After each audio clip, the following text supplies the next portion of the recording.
You're hitting the bag, right? I see you hitting it. When you walk, I want you to do like this and boom, boom, boom, boom, boom. Let's keep for boom, boom, boom, boom. How long you can do that? Just 1, 2, 1, 2, 1, 2. Well, I don't want to hold you up, so maybe we could meet up in person again and chop it up over some food or something like that. Okay, it'd be my pleasure, brother. Yes, sir. Good luck with your fight, brother.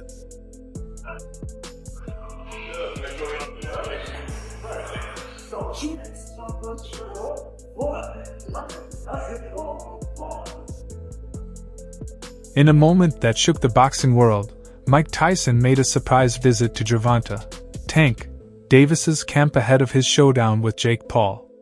The instant he walked in, the gym's energy shifted. What was once focused and intense exploded into pure, electrifying chaos. Fighters, trainers, and staff alike couldn't help but feel the weight of Tyson's presence, turning the atmosphere from disciplined preparation to something downright savage. Skills than Mike Tyson, far as like, I mean, when I say I have more skills than Mike Tyson, guys smarter than like at a lower weight class always have more skills. It's no heavyweight ever in life had more skills than smaller guys. So let's just take that out the picture. So when people think that I'm dissing Mike Tyson, I'm not dissing Mike Tyson for sure. It just facts is facts. You know what I mean? I do feel as though I have more skills than Mike. Picture this: Iron Mike, the baddest man on the planet, standing ringside as Tank tore through the pads. Tyson's grin said it all. He saw a younger version of himself in every jab, hook, and uppercut. For a few moments, the gym turned into a time machine as the two shared the ring for some light training, each punch landing with a thunderous crack that seemed to shake the very walls. The energy was electric, a perfect storm of respect, skill, and raw power. Davis is probably the greatest fighter around now, but he's got a tough fight coming up. You know, he's the top dog, there's no doubt about it. He showed that. But he's a pretty good fighter. Last time I saw him fight, he was pretty durable. Tyson wasn't just there to pose for pictures. He was in teaching mode, showing Tank the secrets of the peekaboo style. How to pressure, move his head, and hurt an opponent with perfect timing, not just raw power. Tank absorbed every lesson like a sponge, eyes locked and mind sharp, learning from the original master of destruction himself. Every tip, every adjustment, seemed to add a new layer to his game. A little, because of his style of fighting, and what makes him different than most fighters that I once did, is when he punches, he catapults himself in the air. And normally in the air, you're out of position, you have no leverage. But for some reason, myself and Mr. Davis, our best point is when we're leaping in the air, like being catapulted to punch up, to punch up. When the cameras stopped rolling, Tyson leaned in close and whispered, "Don't just beat him, break his will." In that moment, it was clear. This isn't just another fight for Gervonta Davis. This is a statement of legacy, and he's stepping into the ring carrying the spirit and lessons of Iron Mike in every punch.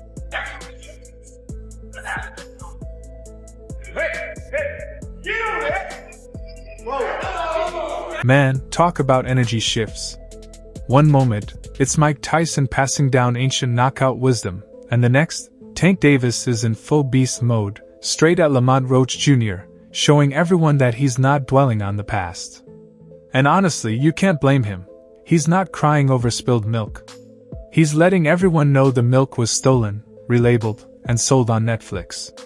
If I'm declared the winner, or if the bout was declared a draw, he has the right to exercise an immediate rematch. Guess what he did 2 weeks later after the fight?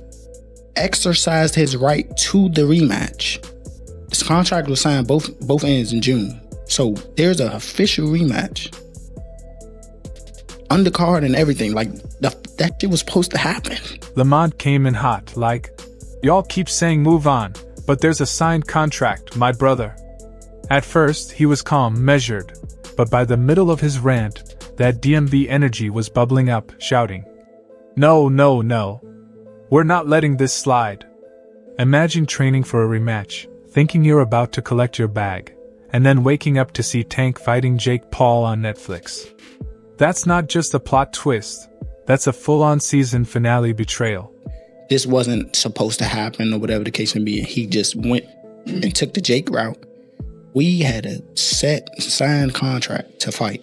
Like, he came out and disrespected me on social media, whatever the case may be. I don't know who the f- he think like I am or what. I'm not gonna go like that. So people saying that I've been dragging on them, talking shit and all that. If anybody noticed, I never talked about. And let's keep it real. Lamont had a point. You can't be out here exercising a rematch clause like it's a gym membership, then disappear when it's time to show up. The man said, handle business the right way. And you could feel that. He's not mad about the fight itself. He's mad about the disrespect. That's what separates real fighters from social media celebs. And that whole Jake Paul $200 million rumor? Lamont shot it down faster than Tank lands a counter left. He's doing the math live, asking, where's the extra $150 million coming from? PayPal? You can't argue with that. He's saying what half the boxing world has been thinking. Jake Paul might bring the circus. But someone forgot to tell him this sport isn't a carnival ride. Pay-per-view. So that's an extra 8 to 10 million. Where's the money disparity? If he's supposed to be making 40, 50 million, where's the big money disparity? You don't think Jake Paul cuts a check? Jake Paul gonna give him a check. Yeah. But do you think he gonna get the gate? No. All right. After Lamont took it to the business side, we swing over to Paulie and Coach Garcia, and the vibe shifts from courtroom drama to ringside roast. Florida said, sure, we'll take the circus. And suddenly Jake's bending over like he's checking your homework while the whole press conference plays out like a bizarre variety show. Paulie and Garcia call it what it is, a show masquerading as a fight, and I agree, the optics matter. About the main one, the exhibition, which is what I'm calling it, because it's not a fight. You know, it's an exhibition, it's a show, and more likely we're all going to watch because it's just part of the sport, part of boxing right now, part of what we're living already. We're already living it. You know, it's something that's happening. We might get a call also, you know, with one of our fighters, or we might get a call to be on the undercard, stuff like that. So we have to admit that we just have to learn to. You can't slap exhibition on a headline and expect hardcore boxing fans to clap politely. We want fights that mean something. If you think Netflix algorithms are the news sanctioning body, you're not wrong. They pick stars, not merit. That's why I'm watching this, not just for punches, but to see if Tank protects more than his bank account. He's got legacy on the line. Here's the hot take you didn't know you needed, straight from the chaos Paulie Malignaggi and Robert Garcia were stirring. These two didn't just sip tea, they spilled the whole pot. Paulie's grinning like he's watching a reality show meltdown, saying Jake's fighting the brand of boxing, not the sport. And right, so that's I guess that's why it goes that way, you know. So I assume that's what Jake Paul's fan base is, a little bit younger as well. So I guess you have to sort of bring in this circus type of vibe. I mean, for Gervonta Davis, he looked like, I don't know, he looked a little confused or out of place, you know. Yeah. But yeah. And he thought like a professional at an amateur event. Like, kind of what am I doing here? Yeah. I mean, again, he wants to get the money and whatever. I get it, you know, but then, you know, you subject yourself to this if you. And Garcia, he's nodding like a man who's seen too many hype trains crash on real punches. They're both spot on. This fight is a two-way cultural test. If Tank strolls in like it's easy money, he hands the narrative right back to the YouTubers. Boxing's best got paid to play safe. But if he goes old school, tight guard body snatcher mode, and shuts Jake down like a Wi-Fi outage, it becomes a statement. Tank proves boxing still owns the spotlight, while Jake either earns respect or gets a brutal reminder that views don't protect you from violence. Either way, Paulie and Garcia will be grinning, because they saw this circus coming a mile away. Just to see what Tank chose to do instead of doing what a real fighter should have done. You know, everybody seen what happened. Everybody seen that Roach deserved to be champion. He should have given him that rematch. That fight is the one that should be happening. There's no way You know, to me, it's embarrassing just to. And right when Paulie and Garcia finish dropping truth bombs, boom, here come Adam Catterall and Gareth A. Davies like two professors giving boxing a reality check. Gareth called it a circus, and honestly, he's not wrong. But let's be real, it's the kind of circus where the ringmaster is printing money while purists cry in the stands. You've got Tank Davis, a pound-for-pound destroyer, stepping in against a YouTuber turned gladiator who's practically twice his size. Yeah, it sounds insane, but you'd still buy the pay-per-view, because this isn't about weight classes or belts anymore. It's about who runs the show when boxing meets the algorithm. Gareth says boxing's dead in America, and maybe he's half right. But if this is the funeral, Jake Paul just bought the coffin. Tank's bringing the fireworks, and we're all showing up with popcorn. Boxing in the United States of America.